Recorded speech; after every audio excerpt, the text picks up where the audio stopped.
You have to understand something foundational. Growth doesn't happen in the warm, safe places of life.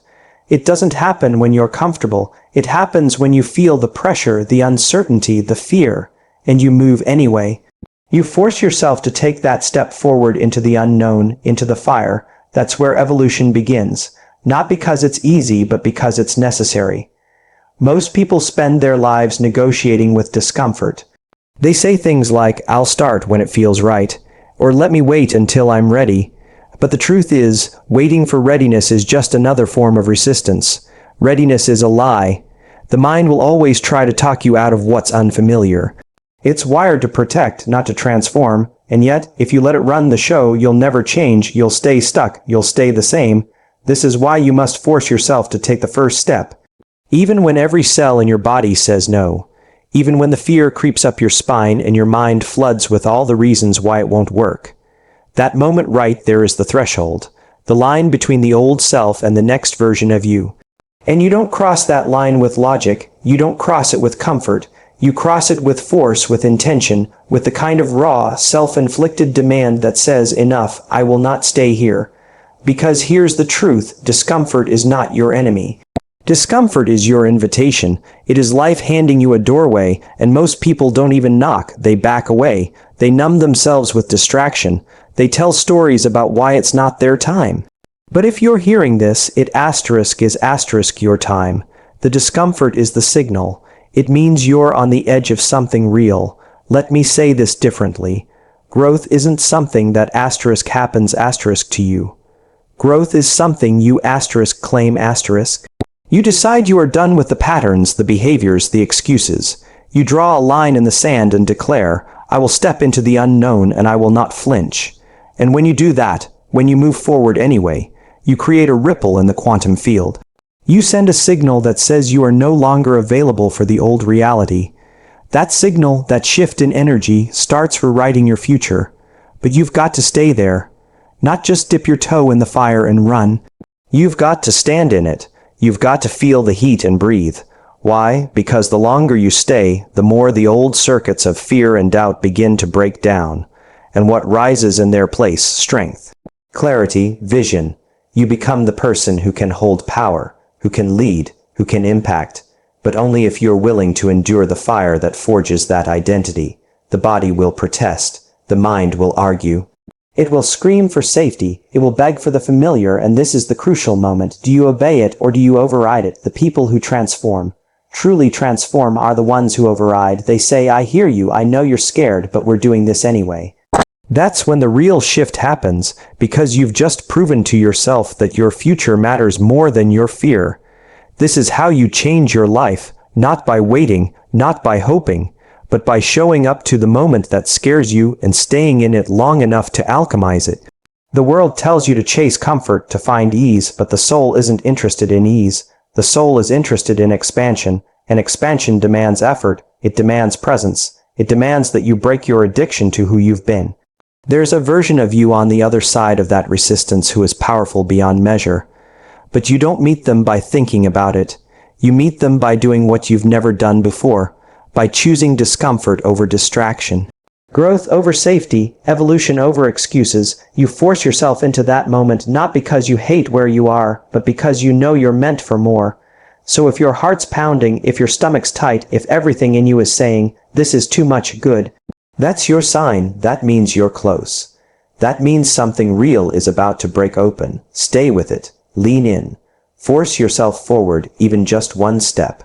And watch how fast the world begins to move in response. This is where the shift begins. You've been lied to about motivation. You've been told you need to feel inspired, fired up, excited, driven. That you need the perfect environment, the right playlist, the right time of day. That once everything lines up, then you'll be ready to act. But that's not how transformation works. You don't wait for motivation, you create movement, and then motivation shows up. That's the truth most people never realize. The people who change their lives, who rewrite the trajectory of their future, they're not operating from a state of constant inspiration. They're operating from clarity, from discipline. They've trained themselves to act regardless of how they feel. That's the edge, that's the place you must reach if you're serious about evolution. Because if your life is dictated by how you feel in any given moment, then you are a servant to your emotional state, and your emotional state, if left unmanaged, will always default to comfort, to fear, to safety. Think about it. How many times have you said to yourself, "I'll do it tomorrow," or "I'm just not in the right headspace right now"? That's the voice of the old self. That's the wiring that's been running your life on repeat. You have to see this clearly. The mind is brilliant at justifying inaction. It will hand you every logical reason to stay the same, and it's not because it's evil, it's because it's familiar. The known, even if it's painful, is safer to the brain than the unknown. So if you want to evolve, you can't wait for your mind to be on board. You have to lead it. You have to train it to follow you, not the other way around. Discipline is not punishment, it's self-respect. It's self-leadership. It's saying, I do what needs to be done whether I feel like it or not, because I'm committed to a future I haven't met yet.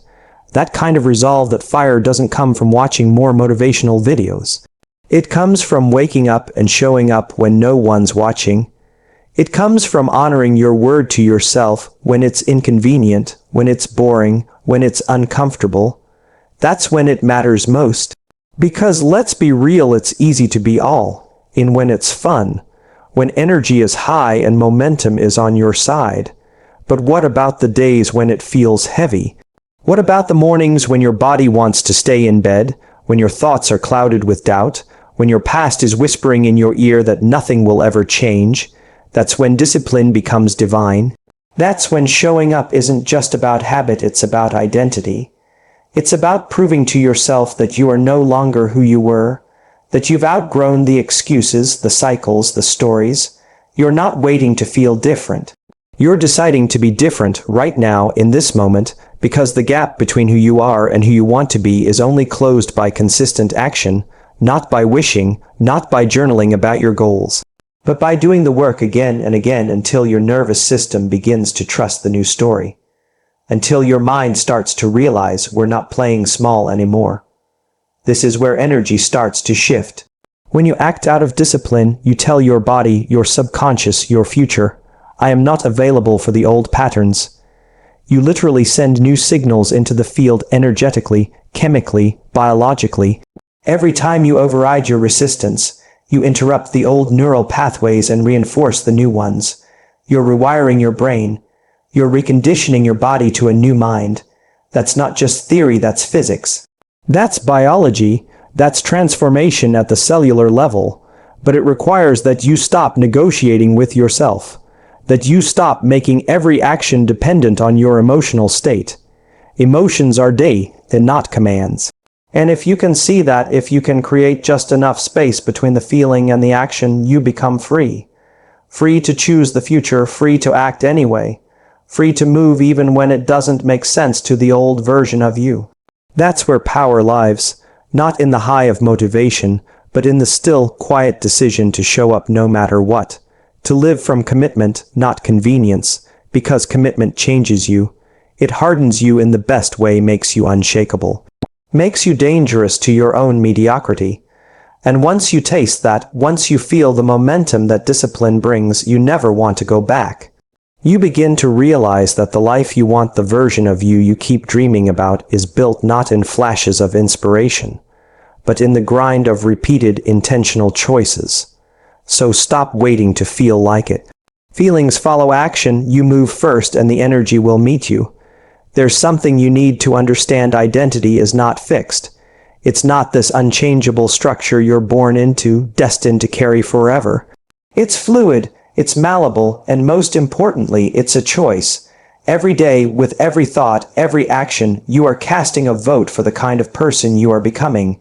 And whether you realize it or not, you're either reinforcing the past or you're stepping into your future. There is no in between. The problem is, most people are unconsciously loyal to who they used to be. They wake up and replay the same thoughts, feel the same emotions, take the same actions, and then wonder why nothing changes. They've memorized a version of themselves based on what's familiar, what's safe, and what the past has told them. But that version of you, the one built on fear, on limitation, on old pain, it's not the truth. It's just a habit. You want to change your life. You don't wait to feel like someone new. You decide who you want to be, and you embody it now. Not tomorrow. Not when the circumstances line up, now. You start showing up as that version of you before the world gives you permission. That's the secret. That's what most people never do. They wait. They wait for evidence, for validation, for someone to tell them they're ready. But evolution doesn't come to the one who waits. It comes to the one who moves. And you will have to force it at first. Yes, force it, because the old self is persistent. It's not going to go quietly. It will resist you with thoughts like, that's not who you are, or people will think you're fake. But what you have to realize is that becoming your future self will always feel unnatural at first. You're stepping into unfamiliar territory. Of course it feels awkward. You're literally rewiring your entire identity. But here's where it gets powerful: the moment you start thinking, feeling, and acting like your future self before the results show up. You send a new signal to the body. To the field, to life itself. You are declaring, this is who I am now. And when you do that consistently, you begin to collapse time. What used to take years begins to unfold in months. Not because you're lucky, but because you're aligned. And this isn't about faking it. It's not about pretending. It's about practicing. It's about rehearsing a new way of being until your nervous system adapts and says, okay, this is us now. Because when you hold that frequency long enough mentally, emotionally, chemically, the external reality has no choice but to respond. It has to. That's the law. But to get there, you have to let go of the identity that's no longer serving you. And that's where most people get stuck. They're addicted to their limitations, addicted to their struggle. Why? Because it's known, and the known feels safe even if it's painful, so they cling to it. They defend it. They say things like, that's just how I am, not realizing they're reinforcing the very cage they're trying to break out of. Let me ask you something: who would you be without your story? Without the excuses, without the labels that others have given you or that you've given yourself? Who would you become if you stopped identifying with your past and started living from your future? That version of you already exists. Not in some distant reality, but in this moment, waiting for you to step into it. You don't become confident by waiting to feel confident. You become confident by doing what a confident version of you would do. You don't become disciplined by hoping for better habits. You become disciplined by acting like someone who respects their time, their word, their vision. This is the work. To override the old narrative over and over again until the new one takes hold. And yes, there will be moments of doubt. There will be resistance. That's part of the process. But every time you push through, every time you force yourself to show up as the next level version of you, you reinforce that identity. You make it more real. You take it from concept to embodiment, from theory to transformation. Because ultimately, identity is not something you find. It's something you forge. You don't discover who you are, you decide who you are. And then you back it up with every thought, every word, every action. You become the architect of your own being. You live by design, not by default. And when you do that, when you refuse to be seduced by the safety of who you've been, life will meet you with opportunities that reflect who you've become. It always does. But first, you must choose. You must say yes to the unknown version of you. The one who isn't ruled by fear, the one who's not asking for permission, the one who already is. Choose now, step in now, be it now. Pressure is not the enemy. Most people spend their lives trying to escape it, avoiding it, suppressing it, numbing it, running from it. But pressure is actually one of the greatest gifts life will ever offer you. It's a sign. A signal, a divine tension that invites you to rise. And if you keep avoiding it, if you keep dodging the weight of responsibility, of growth, of evolution, then you stay exactly where you are. Nothing changes. Nothing expands. You remain trapped in the same patterns, the same thoughts, the same energy. But the moment you decide to lean into the pressure instead of resisting it, something incredible happens. You begin to transmute it. You start turning weight into wisdom, stress into strength, friction into focus, and that doesn't happen by chance. That happens because you show up with a new level of awareness. You stop seeing pressure as something that's happening to you and start seeing it as something happening for you. You want to level up, then you have to stop praying for easy days. You have to stop wishing for less weight and start building a stronger frame.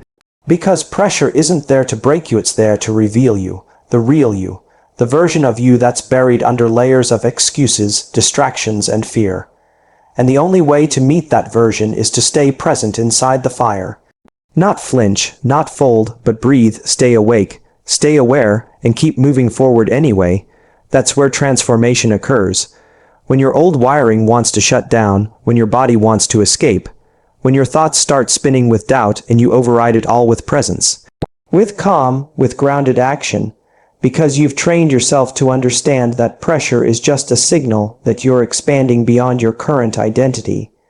That your old system is being stretched, and that's exactly what's supposed to happen. That's the point. Every breakthrough is preceded by pressure. That's the sacred formula. Before the shell cracks, there's pressure. Before the quantum shift, there's pressure. It's the buildup of energy that precedes all great evolution. But most people misinterpret it. They think it means something is wrong, that they're not ready, that they're out of alignment. No, that's just the ego trying to pull you back into the familiar. That's your old emotional home crying out because it's losing control. And this is why you must train yourself to sit with it, to lean in, to welcome the tension, the discomfort, the resistance, and instead of shrinking, you expand. You hold the energy longer than you used to. You breathe deeper than you want to, and in doing so, you show your body, your nervous system, your subconscious mind, I am safe in the unknown, I can hold more, I can handle more, I am not who I used to be. That's how you become the person who can lead, who can build, who can sustain a higher frequency. Because here's the truth, your future will come with pressure, more responsibility, more attention, more complexity. And if you haven't trained yourself to respond with strength instead of stress, you will sabotage the very thing you asked for. So the pressure you're feeling now, it's preparation, it's conditioning. It's your higher self giving you the exact circumstances you need to grow into the version of you who's already living the life you've been visualizing. You don't get there by escaping the weight. You get there by becoming the one who can carry it with presence, with grace, with power. The people who create radical transformation in their lives, they don't avoid pressure. They use it, they convert it, they see it for what it is, energy, and energy is neutral. It's what you do with it that defines your experience.